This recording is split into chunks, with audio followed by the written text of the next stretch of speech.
What's going on, everybody? You can call me Heroes 3 Guy, and this video is going to be my final thoughts and overview of my playthrough of the map Wealthy Islands. First and foremost, I thought this map was great. It was frustrating at times, it was a lot of fun, and I am also just honored at the amount of views and attention that my playthrough is getting. I'm thrilled with the likes, the comments, the dialogue that's been opened up. It's really cool. I love this game, and it's really neat to have conversations about my playthrough and to know that people are interested in watching it. It's awesome. But as far as the map goes itself, I'd give it a solid 8 out of 10, maybe a generous 8 out of 10. Huge map with an underground. It was seemingly balanced. I did get I felt like I got targeted first in all likelihood by Tan. And I did notice in the comment section, someone else mentioned they played as Red, as Cove, and Tan paid them attention early as well. And I know he's got 3 powerhouse heroes, right off the bat, Alamar, Malekith, and Gunner. So maybe they kind of were giving other people problems at the same time, but I don't know. I was getting hit early. No one else was getting vanquished early on. So who knows? Maybe certain players have a little bit of a better shot than others.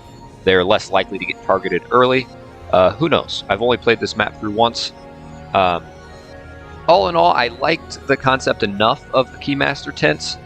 The guards got pretty stiff. If you aren't too familiar with this map, you may find yourself in a situation where, like I was in, you have to face 4,000 Azuri dragons. They start to get ridiculously powerful. I never found out what was in here. If I had to guess, maybe it was another Mighty Gorgon area, like where the fairy dragons were guarding, and I think it was a rust dragons guarding over here or something, maybe crystal. But yeah, and I get how the creator was kind of trying to give you the hint. You're going to need a lot of Mighty Gorgons to take down the ridiculous army strength of Tan.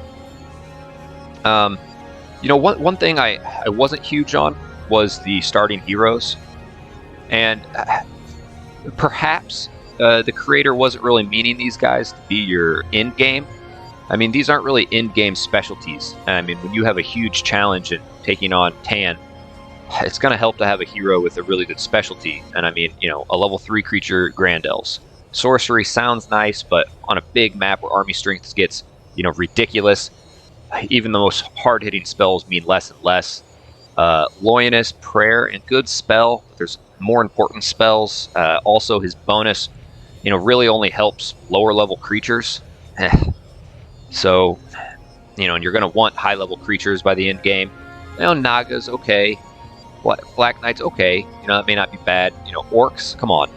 And then Pirates, yeah, they have that, lesser version of a Death Stare that was really important, in their accurate shot.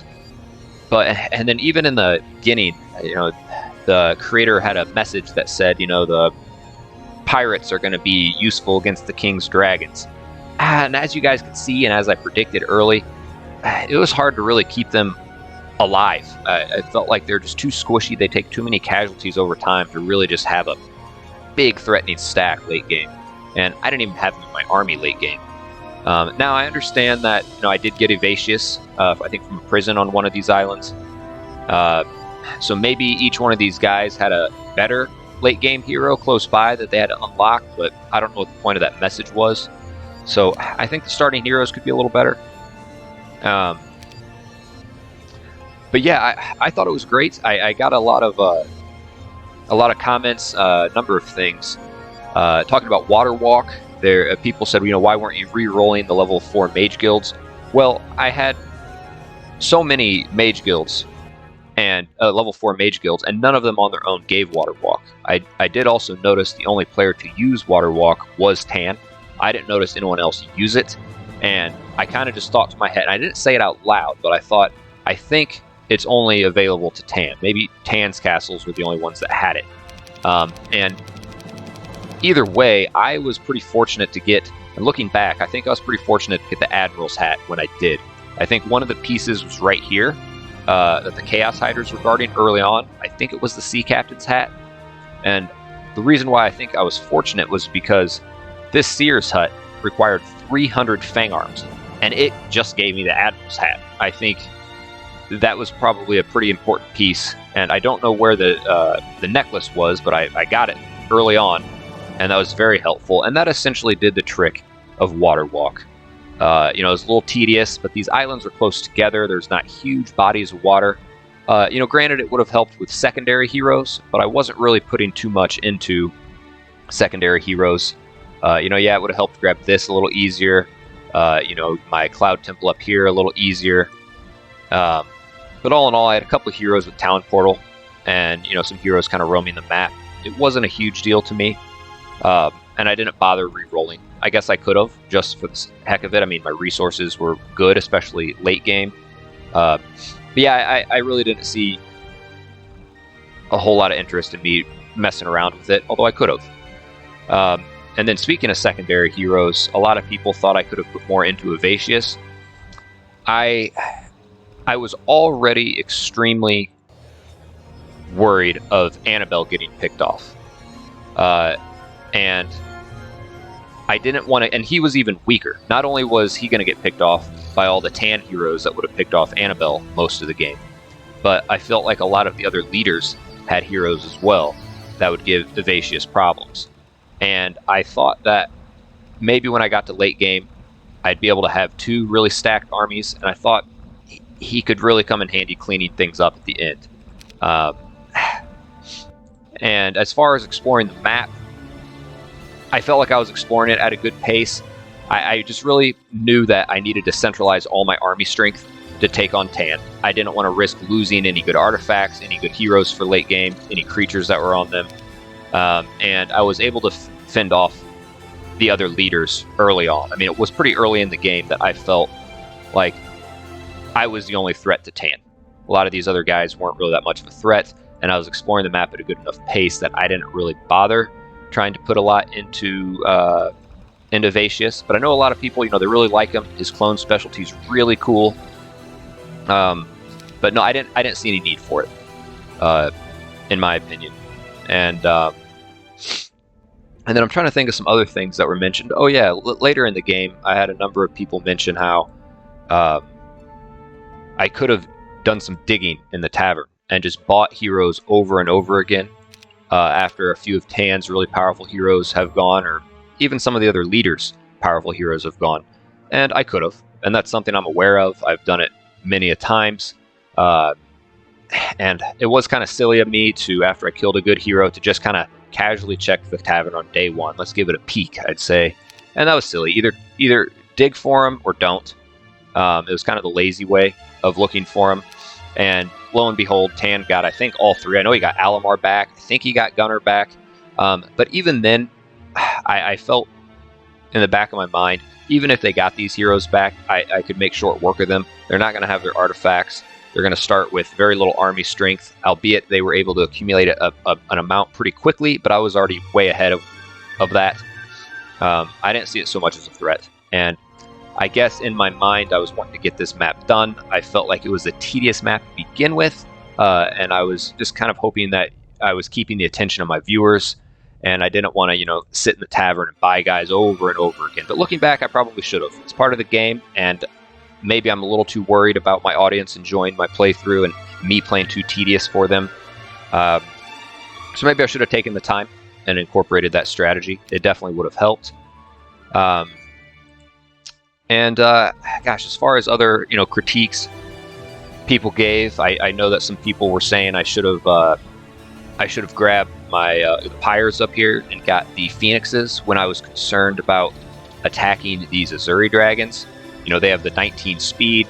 I had the Cape of Velocity and Angels. So they, at the time, were my only unit that would go first. And God forbid that 10% chance of fear hits.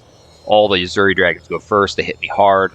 It may be difficult for me to get an optimal Berserk off. I ended up taking the chance, and I was fortunate enough. I thought about Devils. And a lot of people, they were saying, oh, the Phoenixes, you had a bunch of them. And I think at the time I had like 60 in my only Conflux Castle. And then these pyres, right now they only had 27. There's another, 54. And so it was less than that at the time I took on the Azuri Dragons. It really only would have been about 100, 150 Phoenixes. and I guess I was a little too. I gave a little bit too much value to the Dread Knights. I put them in the army, the undead units, because they wouldn't be affected by fear. I don't know. I took the chance. I took the chance. I didn't think that the Phoenixes would be much of a powerhouse. I think the only thing they would really give me is a safer chance at getting first spell cast. And then a lot of people mentioned, like, I think it was my battle against Alamar. I can, just cast Berserk on the whole group of guys, including my own, to prevent them from getting a spell cast. And that was true. I was low on spell points. That hadn't really crossed my mind, because I think I was verbalizing a lot in that battle that I didn't want Alamar to get, some more spell casts off. I didn't want him to do another sacrifice, or I didn't want him to, start chain summoning super powerful stacks of earth elementals. God knows how many he could have summoned.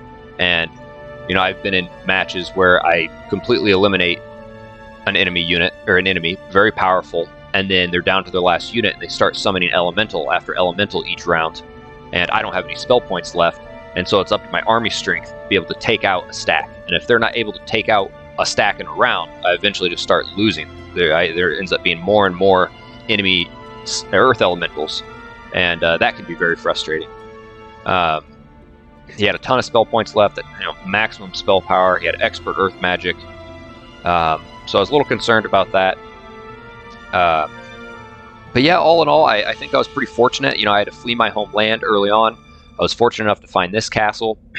I was fortunate enough not to come across a very difficult leader. I had a couple battles over here that went my way. I was able to hang on. My battle against Alamar, I easily could have lost that. I misplayed that. I was probably a little too eager to jump into it. I was able to pull it off. But yeah, I hope you guys enjoyed this. I plan on doing another playthrough here soon, maybe within the next week or so. It is a lot of work to play every day. I do have my 9 to 5. I have been working a lot of overtime recently, and everything else that goes on in one's life. And I wanted to try to do my best to have an episode per day. And so I know you guys are eager to see another playthrough, but I do want to maybe give it a week. Work on a little bit of other content. But yeah, I'm going to start one, and right now it's looking like a giant map is on the horizon based on the poll.